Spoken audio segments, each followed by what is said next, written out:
मी एवढा फेमस कधी झालो समजलंच ना.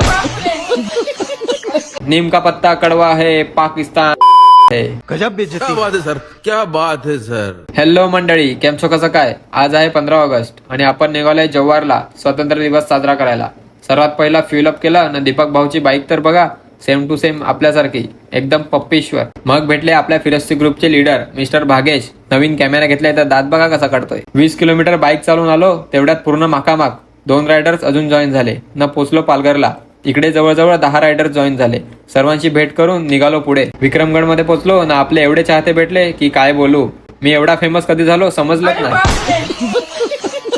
बाय द वे, मजाक वन साइड. या सर्व छोट्यांना बघून लहानपणीचे दिवस आठवले. आम्ही पण पूर्ण गावात फिरायचो न जोर जोरात बोलायचो भारत माता की जय आणि अजून नीम का पत्ता कड़वा है पाकिस्तान है. गजब बेइज्जती. क्या बात है सर, क्या बात है सर, क्या बात, ये बात है. नाश्ता करायला थांबलो ना सर्वांसाठी ऑर्डर केले. तेवढ्यात मर्डर झालेलं समजलं. ते पण कॉक्रोच जनता पार्टी मधलं कोणतरी होतं. तर मी ग्रामपंचायत मध्ये कळवलं ना केस केली. क्या ये क्या बक रहे हो? नाश्ता झाला मग चाय पिली. मग नेहमीप्रमाणे सर्वांना एकत्र करून ब्रीफिंग दिली.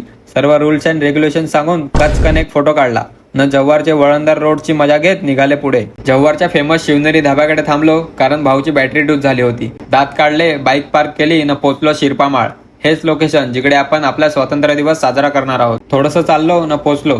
शूज काढले, सामान ठेवलं न मध्ये एंट्री केली. छत्रपती शिवाजी महाराज जव्हार मार्गे सुरतस्वारीला गेले होते. त्यावेळी जव्हारचे राजा विक्रमशाह मुकणे यांची महाराजांची भेट झाली. ती जागा म्हणजे हीच, म्हणजेच शिरपामाळ. हे फक्त निसर्गरम्य ठिकाण नाही तर महाराजांच्या इतिहासाशी जोडलेलं एक ठिकाण आहे.